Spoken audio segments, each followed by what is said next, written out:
and good evening. Welcome to the LEC Update, the show you never thought you needed, and once you've seen it, you'll know for sure. I'm Evie de Poortere. And I'm Christy Frierson. Now, tonight marks the end of the first half of the regular season, and some of our teams are responding with drastic measures.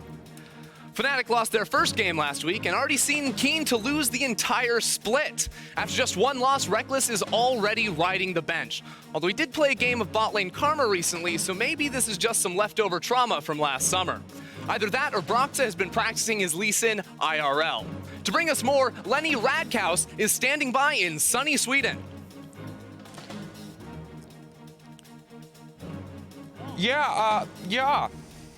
Hello there. Hello. Mr. Frierson. So I got a chance to speak to Reckless. I can confirm after a long, detailed conversation, I learned he is in fact in Sweden, yes. Yeah, but we already knew that. What did he actually tell you? Oh, don't worry. He assured me, as well as all the Fnatic fans out there, that he has been practicing very hard on the most recently added champion to the game, League of Legends, known as Sangria. Sangria? Did you mean Kiana? Like the new champion Kiana? No, I am 100% sure that he pronounced it Sangria. Well, okay then. Thanks, Lenny. In other Fnatic news, Nemesis will be playing bot lane this week, continuing the trend of second-rate mid laners swapping to the easier role. Felix is stepping in as Fnatic's new mid laner. You might recognize him as the guy she told you not to worry about. And after a disappointing start to the split, Papa Smithy thinks things are looking up for Misfits, saying there is so much talent on Misfits. I really am looking forward to Soaz, Maxlor, Febiven, Hansama, and Gorilla turning it on this weekend. I predict an undefeated weekend for the squad. And you know what? I think he might be right. Now, as far as super teams go, Misfits is on track with some of the best in League's history, like KT, Kingzone, and Alliance. Put together the most stacked team ever, but still fail miserably. That's child play. You gotta bench your entire roster for your second squad. Then you take the cake. Now, this may come as welcome news for Misfits fans, though. As Misfits Premier, they already won EU Masters. That means they already have more international titles than Doublelift. Excel finally got their first win last week, which raises the question, will they upgrade from the Student Edition to the Professional Suite? Well, after a horrible start to the split, Vitality is picking up a few more wins here and there. But Jizuke doesn't see the problem, asking, would you like me to go 0-0-0 and lose the game, or at least try and do something?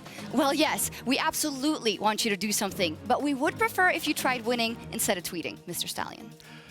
This summer split is the most watched it's been since 2015. That was 4 years ago, but for grabs, it's felt more like 4 decades. Patch 9.14 dropped on Wednesday. Now, today's games will still be played on 9.13, but if you haven't been a fan of the flex pick bruiser meta over the last year or so, then don't you worry. The Riot Balance team has got you covered. But in unrelated but totally related news, Splyce will win Worlds this year. Aatrox lost his revive this patch, and many people are saying he lost his entire identity. But if Misfits can lose their entire roster and still be called Misfits, then we can still call Aatrox Aatrox. Now, as of patch 9.14, you're now able to permanently mute your allies. I'm sure G2 will be sad to learn that they still can't mute their comms in pro games. Yes! Yes! Yes! Ouch. For LEC Update, I'm Evie de Poortere. And I'm Christy Frierson. Did he say Sangria? Yeah, I could use one right about now.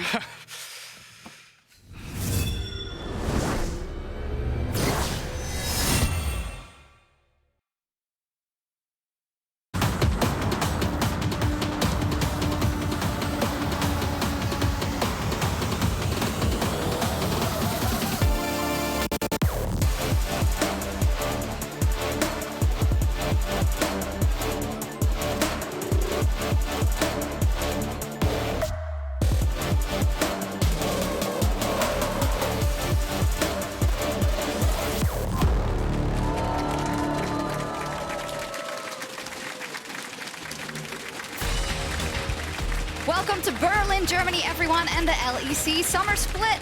Week 5 is upon us, and with this comes some shocking changes. After a catastrophic start, Misfits Gaming are swapping out their entire roster for some fresh blood.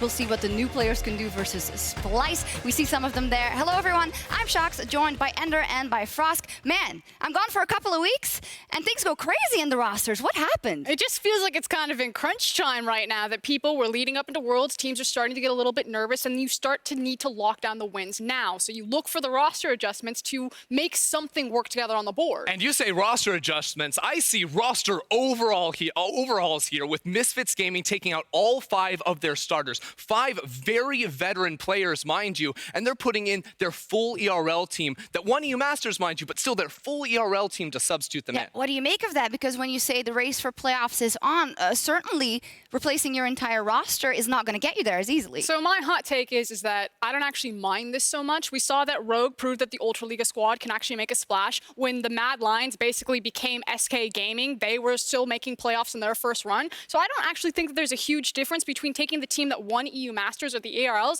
and putting them over a roster that was already failing. I mean, you say that, but this team isn't even first in the LFL, the regional league that they're playing in. There's no way in my mind that this team can actually come into the LEC and make playoffs if they can't even win their regional league. It's a game difference right now in terms of the standings. So, I totally understand what you're saying, but the gap isn't that far that they actually need to climb over. I feel like we need to look at this from a completely different viewpoint with the information that we have, which is SOAS tweeting, see you next year.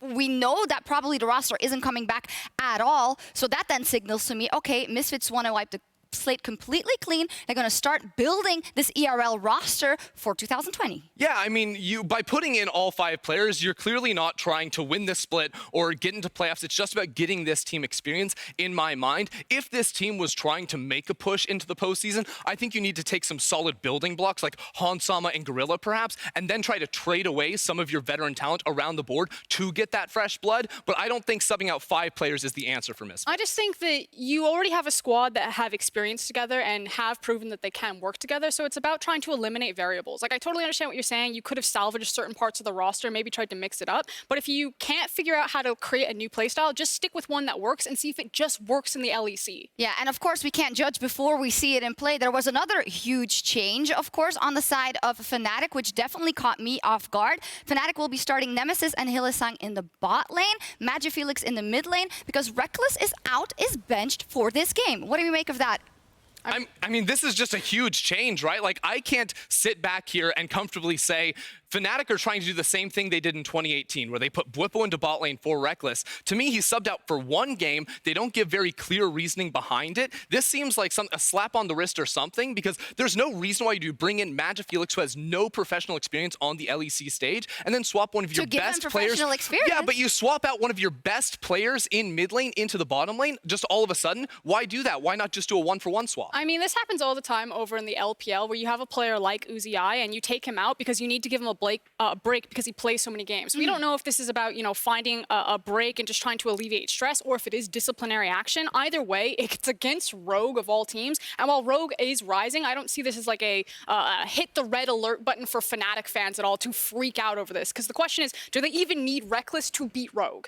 Well, hopefully for Reckless they do, I would say. In any case, Fnatic has said that he's coming back tomorrow. He will be playing on Saturday versus SK, so that makes it all the more curious, but hopefully we'll get to talk to him and find out. It shows you how much more seriously they take SK Gaming. That team keeps beating them like, no, we can't. We must 2-0 them this split. Reckless. Yeah, of course, we don't have all the information. I hope we get to talk to them and find out. When it comes to the standings, though, we can see why Fnatic, if they made this choice, they do it now. They're fighting for a top 2 spot, but they don't seem to be in any danger of falling outside of playoffs. However, Misfits Gaming, as said, at 2-6, looking dire for them no matter what. Everything set up for the magical run. Yeah, I mean, they're down 1 game when you consider they need to hit 6th place in order to make that run. But that still means you need to win games. Not just 1 game, you need to win many games going to the second half of the split. And I do not have much faith in this roster to be able to do it. I mean, you just have to have more faith over Vitality or SK Gaming or Rogue. Rogue, we have no idea what the ceiling looks like. SK Gaming seem to be combusting. Vitality are so hit and miss. Misfits just actually need to put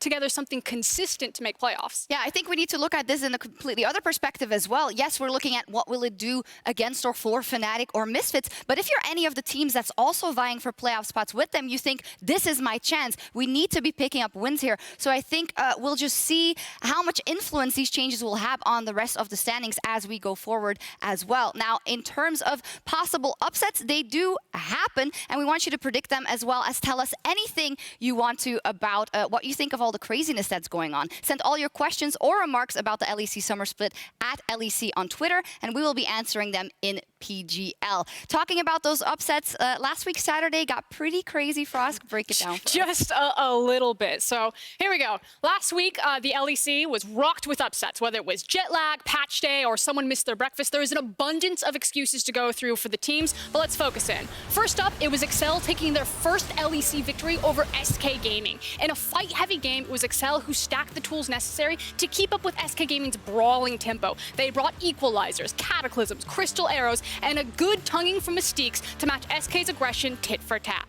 Now, not to be undone, Rogue continues to rise to the stability of their inspired Larson combo and a sweet Prophet Smeb cosplay. But the real standout for me was actually Heatq. Exchanging Woolite for Heatq left a lot of head scratching, but with Ashe so prominent in the meta, Heatq was the smart choice and helped punish the multitude of positioning arrows from OG. With the ejection of their Ultra League of Flare, this Rogue has the potential to double their victories from Spring and be a real playoff contender.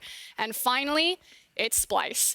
Always the bridesmaid, Splyce has been going steady with playoffs for a while now, but they're finally ready to commit to the podium and are currently sitting on a 5-game winning streak after their takedown of favorites Fnatic. It was Humanoid's Qiyana that stole the show, because when a teamfight assassin has 7+ kills, people pop, and pop, Fnatic win. With their wins against Origin and Fnatic, it's time to marry Splyce to the title of top 3 and recognize that these Vipers are striking now.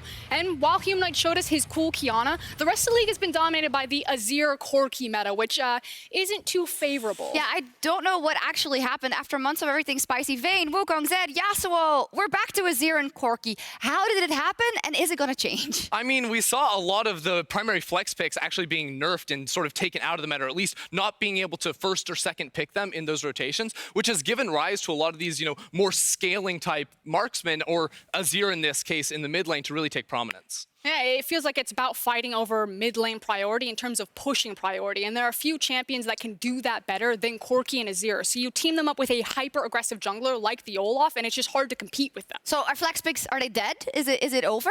I mean, I don't know if I'd go as far to say that they're entirely dead, but for the most part, we're seeing a lot less of these blind pickable. Flex picks are never dead as long as Flexius is alive. Just trust me.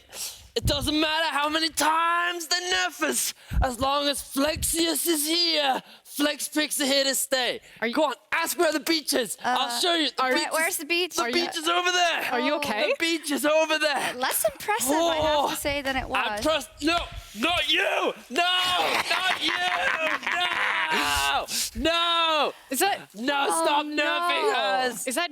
Was that Jack? I don't know. I mean, they said he was making a return, apparently just to get Flexius out of here as well. Are we being too gloomy about it? Are there any good things about Azir and Corki for the teams when they're trying to get stability into their playstyle? Oh, okay, real talk. There are a couple of key champions that I do want to talk about, because as we see the prominence of Azir Corki, eventually teams are going to get creative and they're going to find counter picks. We already saw the talent came out from G2, but there are 3 champions that I'm very excited about, and the first one is Vel'Koz. Woo! No one will play him, but they should, because he actually does really well into Azir. He's one of the old school counters in kind of the same vein that Xerath was. It's about outranging the Azir, and with Lux and Ezreal, he actually makes a really cool combo in your line damage. Look at that laser. Now imagine an Ezreal. Now imagine a Lux ultimate. Throw on a Nocturne for good measure. I don't care. I want to see some fun compositions. The only problem is that Vel'Koz is a very specialty champion. Yeah. And I mean, we've seen it, of course, last year a couple of times in the bottom lane when it had the wacky meta. You also think maybe Diana could be a good idea? Diana was actually played into the Ultra Liga. She's going to be more prominent on 914, I think. At least I've been seeing her a lot in solo queue.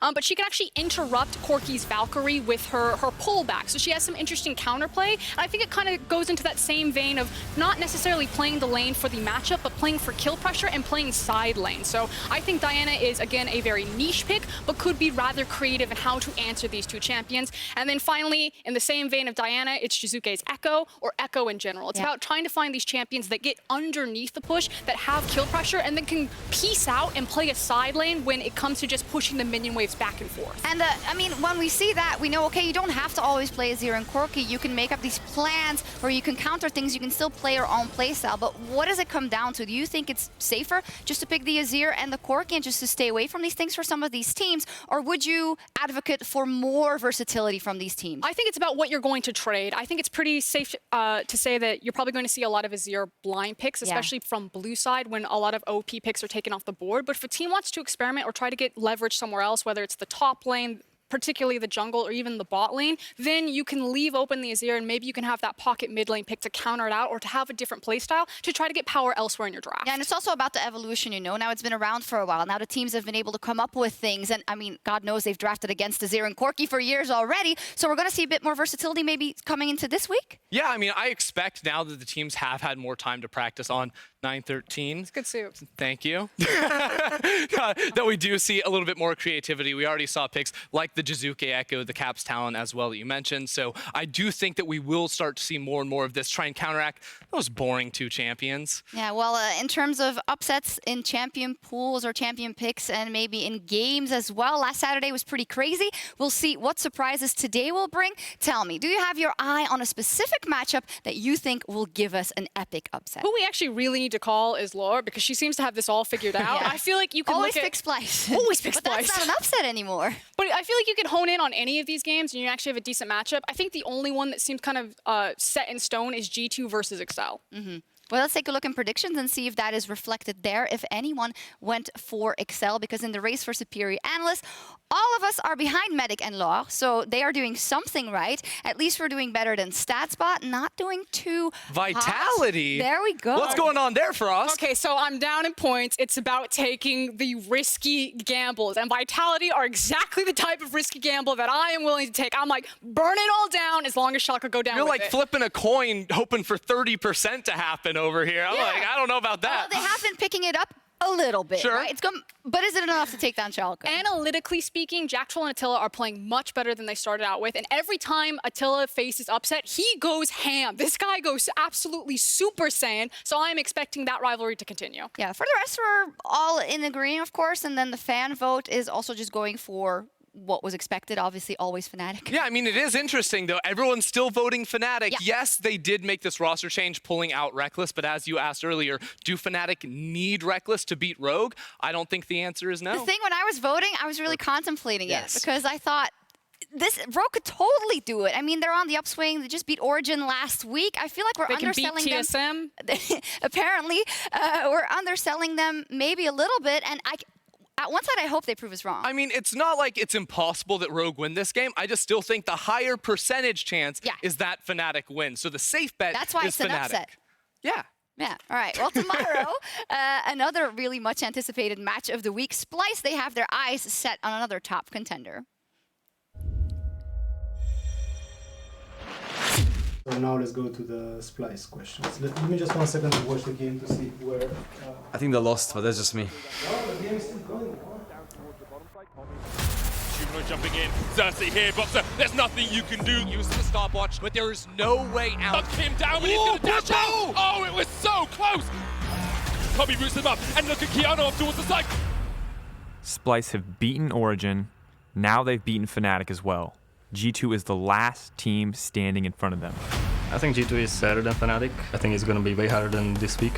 So Splyce always been a bit underrated. I always look at them as middle pack, but they always do a bit better than that. But they never challenge for the throne.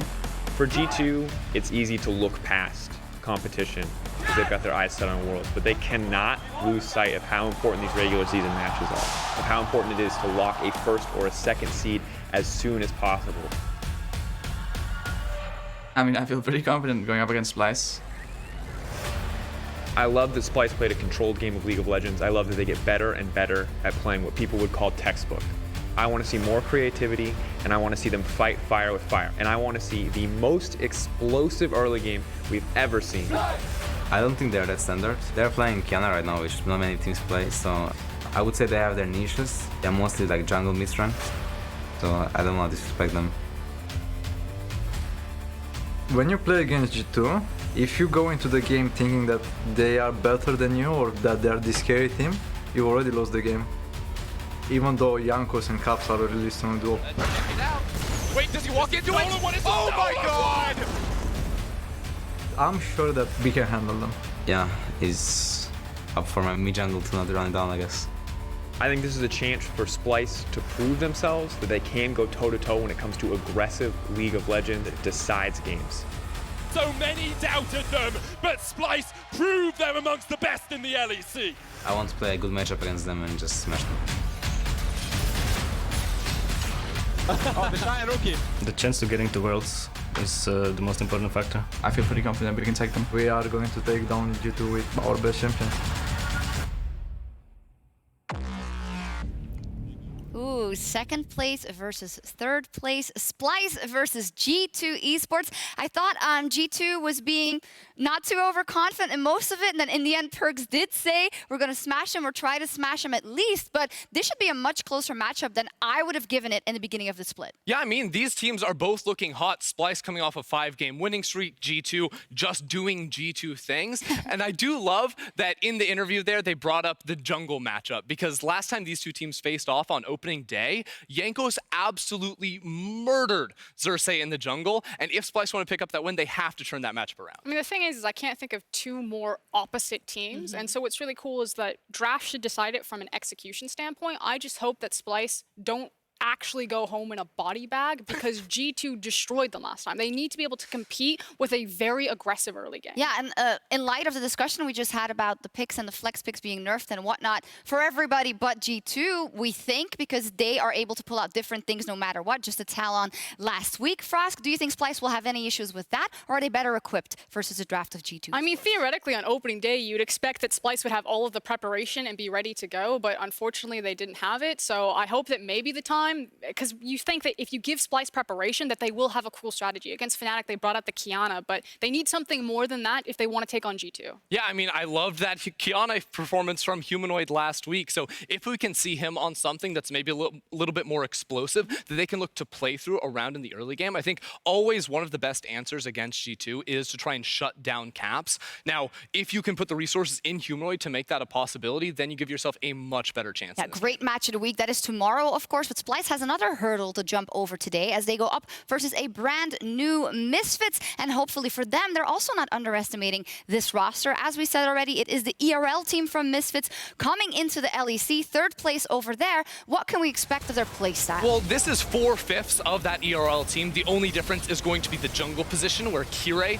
will be playing for Misfits, but this team in EU Masters was so focused on the 1-3-1 style. It was a very fresh look for a Misfits team that instead of focusing on a bottom lane, it was all about those solo laners. And while Leader was off making those huge 1v2, 1v3 performances on champions like Aurelia and Akali, it was always Dan, who's the new player here towards the LEC stage, that was looking to settle down with that split push in the side lane. A couple of questions from me. We saw Leader, of course, here in the LEC. What were our impressions of it, and how do we think that's going to translate now that he has, you know, the players that he's used to playing? I mean, I feel like it's always going to be a skill check for not just Leader, but also Dan. You can see his champion pool on the screen below you, but it's just this idea of how good are they comparatively to the LEC competition, because we saw Leader basically put together highlight reels, but in the LEC, like you're implying, Shocks, he just fell flat, and his champion pool seems to be rather limited. If you look at Dan's champion pool, it's not necessarily limited, but it does imply a very specific style, that 1-3-1 or that side lane pressure that Inder is talking about. Yeah, if you think about two sides of the coin, in terms of confidence, you could go one way, which is like, we'll play out of our minds, we'll, you know, make all the plays and snowball, or you could block. What will it be against a team that is as experienced and as strategized as Splyce? Look, I mean, I think Misfits have nothing to lose coming into this game. It's 5 brand new players, even though you might recognize some of these names. Ultimately, they're going against a team that is much better than them. Splyce is top 3 in the LEC at the moment. Misfits Premier is top 3 in the LFL currently. So they come in, they even if they die once or twice, I think this is a game where you don't actually have pressure on your shoulders, and that makes it much easier. Yeah, that is true. Splyce, though, they seem to be playing without any pressure whatsoever. 5-game winning streak so far. Just beat Fnatic, which for a lot of people was surprising, and then a lot of people saw it coming. And I know you guys, if you may not have voted for them, but we've been tracking Splyce for a while, and they are playing incredibly well. What is so good about their playstyle? Oh, look at that fresh haircut, too, from Xerxes. Playstyle, haircut, he's got it all. Okay. I'm not going to mince words. Yes, Splyce play very slow League of Legends. Consecutively for the 3rd split, they are one of the slowest teams in the LEC, but they are so consistent. And you have to think about why they play slow League of Legends, because it's not really about a non-existent early game. It's kind of around the mid game that Splyce really gets stalled out. But this is a team that puts themselves on timers. They have such clean fundamentals about when does the power spike come through. Is it on a level? Is it on an item? Is it on when a certain item comes in or how a matchup shifts? They understand the fundamentals so cleanly, and that's what they're constantly playing around. Yeah, and when you see a Splyce game, I actually think it's very easy to pinpoint when there are going to be fights on the map, because this is a team that feels very comfortable fighting around objectives, and they're not usually just going to run into your jungle and try to kill you without something to play over. So when a dragon is spawning or when a baron is spawning, that's when Splyce will group up his 5, try to empower Kabe to win in these team fights. And you can see that in their stats. They have 2nd highest dragon percentage behind G2. They have the highest baron control percentage. They don't take a lot of rift heralds, but their ability to funnel gold through when they're farming their lanes, when they're making lane swaps to go for towers, and just kind of how they set their plays across the map make them very clean. So when they do get leads, they very quickly, like formulaically, push through the map. They take everything simultaneously. And also when it comes to being behind at 15 minutes, they've won 4 times and lost 2 when they've been behind at 15, because it's not like they're behind miles and miles and miles. They give up very, very little kills. They take very little kills, rather, but they gave up not a lot of deaths in the early game, so they never get so far behind that their strategy can't bring them back. We like to track gold deficits, whether it's a lead or a deficit, and Splyce are the team that sit right in the middle. They don't necessarily climb above their opponents in terms of skyrocketing gold, but they definitely never fall behind. They are just very consistent on a consistent ramp that's just super stable. And now when we look at then stylistically, if we talk about Splyce, 5-game winning streak, they have a plan even if they fall behind. They have that late game insurance no matter what. That makes me think that it will be even harder for Misfits. I mean, it's going to be Premier. Yeah, I mean, it's very hard for Misfits, because I think you're going against one of our best junglers in the LEC in Xerxes in the early game. This is a player that will dissect new talent like Misfits. He will be very, very active, especially if he can get his hands on something like an Elise. He's going to smash through the early game. But I think Xerxes actually thrives when he gets taped to watch a team. So because Misfits are so new, or this iteration of this roster is so new, I actually don't know if Xerxes is going to kind of bring that same mentality or that same ability to dissect this type of opponent. See, you say that he needs tape to see them, or to get a plan going, but this team has also played many games over in the LFL. It's not like Splyce can't do prep for this team. Yes, they're going to be playing against weaker opponents over in the regional league, but there's still a lot of tendencies you can try to pull out from their gameplay. See, I'm on the opposite side. I think that Splyce will just fall back to what they know consistently works best for them, and it's probably going to be a 5v5 playmaking-oriented composition, maybe the Uzi or the Corki. I'd love to see a Kiana, but otherwise I think it's all going to be about Kabe's item spikes. Just look at that item thing. As soon as Kabe has 3 items, that's when Splyce will go. Yeah, and also when you look at picks and bans, of course, I feel like there's a lot of things when you're on the side of Splyce that you just take out, and it's not like the Misfits Premier guys are going to come here and say, okay, we've got 10 champions to play in every role, mainly. Kiray's Kindred, that absolutely went off when he played there in the LEC. That can be taken off, or anything. It seems like a pretty easy equation for Splyce to make sure that the biggest tools are taken away. And we've already seen that Misfits have run into champion pool issues with Leader. You know, we heard from the interview that this is the guy who, if he gets the Yasuo, he's going to go like 8-0, or he's going to go 0-8. And it's always going to be that firecracker, if you will, but you know what's coming. Yeah, all I'm saying is Leader is good. There's a 99.9% chance that he's playing a melee mid laner, rather. That is highly exploitable if you do look to play around the mid lane. We saw that when Humanoid was on Kiana, he looked very, very good. I want to see him on a playmaker that they can look to shut Leader down on and beat him, whether it's mid lane, side lane, around the jungle, anywhere. Absolutely Splyce's game to win. Are we being too hard on this, guys? I think from a side, they've been put in the LEC, so they need to be judged for those qualities. But I'm also looking at them in the light of, okay, what do they show here, and what do we think they can develop into? I mean, as long as they do better than the previous Misfits squad, I think it's only looking up. 3 wins. That's what we need. There we go. With that, it is time to get started with today's action. So let's hit the rift. Thank you very much, Shucks. Hello, everybody. I'm QuickShot, back at the casting desk after a month away. I'm so happy to be back. And I really do not know what to expect from this game. Thanks for introducing me, QuickShot. Everyone knows who you are. It'd be nice to use my name. You've been around everywhere. It's your cousins and your family I'm much more interested in. But I definitely think Flexius needs to get back to the gym. Yeah, it certainly Something's not seems right. like it. Yeah, it looks like the Nerf hammer has hit him a little harder than some of our champions, that's for sure. Anyway, let's talk a little bit about Splyce versus Misfits, because for Misfits, they're running a brand new roster, and we're wondering, what are they going to be able to showcase? Over in the LFL, we already heard, we already heard from Ender that this team is currently sitting at around 3rd. I watched their most recent match against LDLC. It was pretty chaotic. Yep. But the one thing that I did notice is split push rep in the